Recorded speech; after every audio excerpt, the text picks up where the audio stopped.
Sa ating pagpupugay sa aming butihing guro na si Dr. Dennis Villupura. Ako po si Laura May Rosa at ngayong araw, ako po ay magpapakitang turo gamit ang realia o real objects. Magandang umaga, class! Tumayo ang lahat para sa ating panalangin. Amen! Muli magandang umaga sa lahat. Ngayon, bago tayo magpatuloy ay igalaw-galaw muna natin ang ating mga katawan at kamay nang sa gayon kayo ay sumigla. Ngayon, bago kayo magsiupo, pakiayos ang hanay ng inyong mga upuan at pakipulot na rin ng mga basurang nagkalat sa sahig.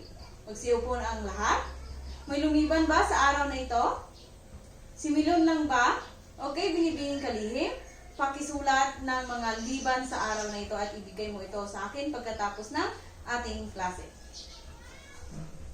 Ngayon, para sa ating mga alituntunin na dapat sundin sa ating klase ay narito.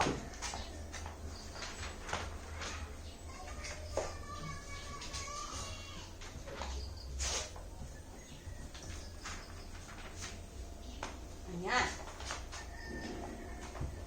Ngayon, sino pa nagkakaalala sa paksang tinalakay natin noong nakaraan? Mahusay, palumar. Ano nga ba ulit ang alamat? Magbigay ng mga halimbawa ng alamat. Napakahusay at talaga naman kayo ay nakikinig sa ating mga talakayan. Ngayon, mayroon akong ipapakitang larawan sa inyo.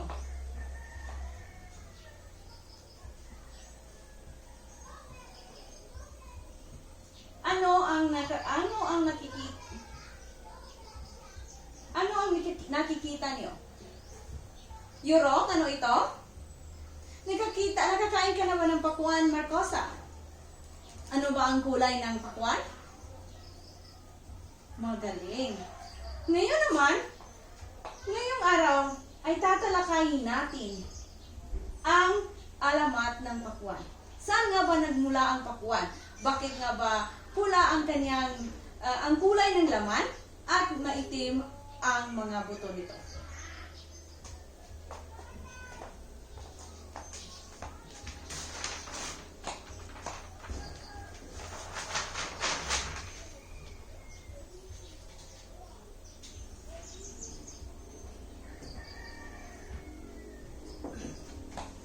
Basahin ang sabay-sabay. Maraming salamat. Para sa ating mga layunin ay narito. Basahin ang malinaw at sabay-sabay din.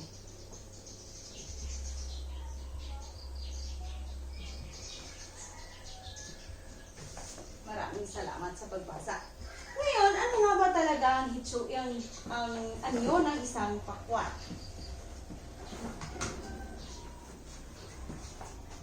Binibining katubis, maaaring ka bang pumunta dito sa pisara at buksan ang nasa kahon.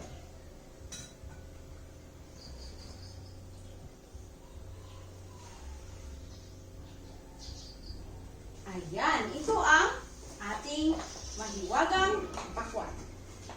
Pero bago muna natin sisiyasatin kung ano nga ba ang laman ng isang pakwan, ay may video akong ipapakita sa inyo. Gagawin nyo lamang ay makinig at manood ng mabuti. Sapagkat mayroon akong mga katanungang ibibigay pagkatapos ng itong panoorin.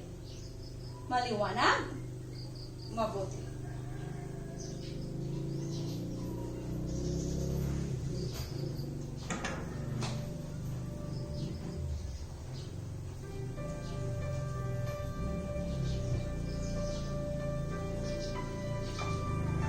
Alamat ng pakwan.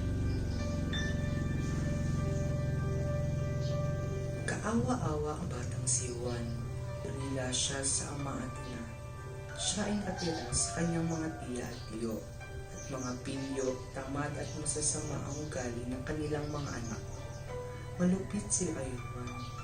Sinisigawan, na palo at pinagtatawanan nila si Juan kapag nagkakamali ito.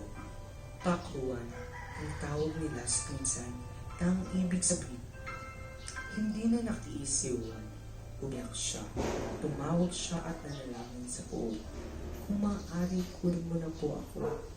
Hirap na po ako. At biglang nagdilim ang langit. Bumuhos ang kumkilat at kumulog. Kinabukasan ay tingin. Ayan. Ngayon, ito ang, at yun ang kwento ng alamat ng Pakuan.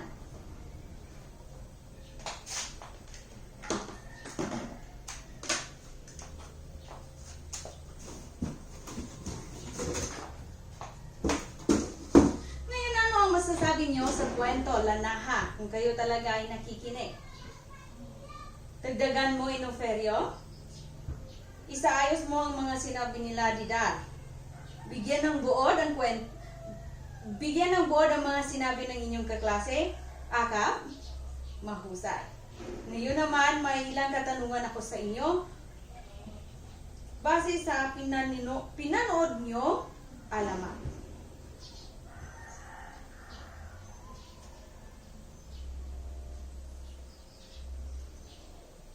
Manahimik.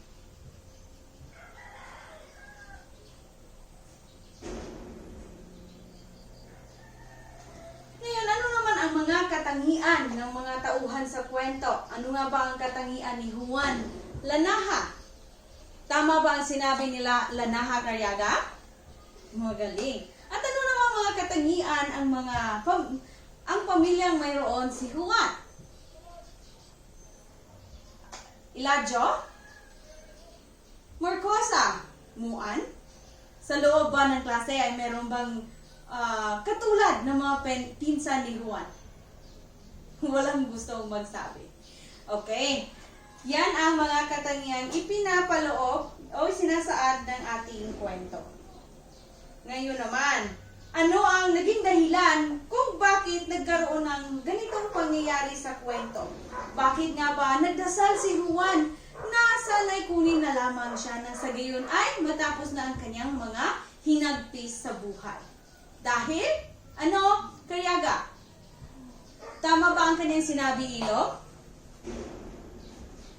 Isaayos mo ang mga salitang o ideya na ibinahagi ng iyong kaklase, Goy, ha? Magaling at talagang kayo ay nakikinig. Ngayon naman, para sa pangatlong katanungan. Ano ang aral na makukuha natin sa kwento? Viray? Sang-ayon ka ba sa sinabi niya sa Divilla? Maari ka ba makapagbigay ng halimbawa, Yuro? Isang particular na karanasan mo kung saan ay sinusupin mo ang pagiging o isinasabuhay mo ang pagiging mabait at hindi mapanghusga. Alam naman natin na sa bawat araw tayo ay nakakatagpo ng mga iba't ibang di ka nais-nais o di kaya ay mga hindi kaya ay tanawin. Maging sa ating sarili o di kaya sa ating mga kapatid o di kaya mga kaibigan. Minsan hindi natin maiwasan na tayo ay makapagbigay ng mga mapanlait na salita, mapanghusga, dahil sa lamang sa kanilang mga kilos at galaw. Tama ba ako? Ngayon, gusto kong magbigay kayo ng isang partikular na halimbawa o karanasan ninyo na siyang maihahalin tulad mo sa buhay ni Juan. Ayan. Lanaha, magbigay ka, lagi kang nakataas ng kamay. Okay, pakiulit ang sinabi ni Lanaha Nawanaw. Katubis, sang-ayon ka ba sa sinabi ni Lanaha at Nawanaw? Magaling. At talaga naman kayo ay nakikinig. Ngayon,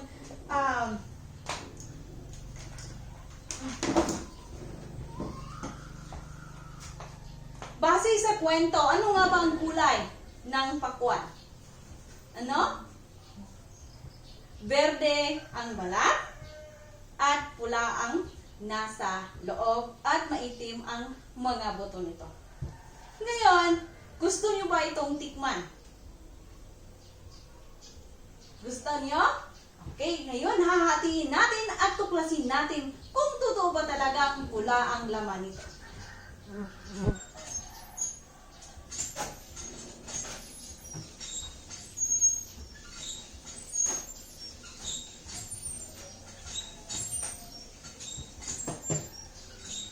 Ayan, napakapula. At ayon nga sa kwento, Jenny, lumapit ka dito. At ibigay mo ang mga katangian ni Juan na nandito na sa pakwan. Pumunta ka dito sa harap at pagkatapos ay sa inyong pagsasalita ay sa iyo na ito. Yan, maraming salamat, Jenny. Tungay nang ikaw ay nakikinig. Ang bilog na o ang hugis ng pakwan na ito o ito ay ulo ni Juan at ang itim na buto ay ang kulay ni Juan. At ang mapulang laman nito ay ang kanyang pisngi. Ayan. Huwag kayong mag-alala dahil paghahati-hatian natin ito mamaya lamang. Ngayon, curious din ba kayo kung ano nga ba ang kulay nito? Sa ating alamat ay meron namang pula. Ngunit bakit pula lang din ba ang laman nito? Tingnan natin.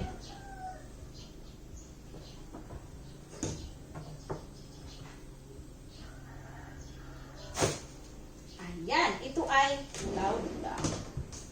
Ngayon, may katanungan ba kung bakit ba dilaw ito? Yan ang ating pag-aaralan sa susunod. Dahil ang takdang aralin ninyo ay magsiyasat ng mga alamat o alamat ng pakwan sa ibang-ibang lahi. Alamin natin kung mayroon kung saan nga ba talaga nagmula ang pakwan, sa Pilipinas ba o sa ibang bansa. Yan lamang po at maraming salamat sa inyong pakikinig. Hanggang sa muli. Paalam!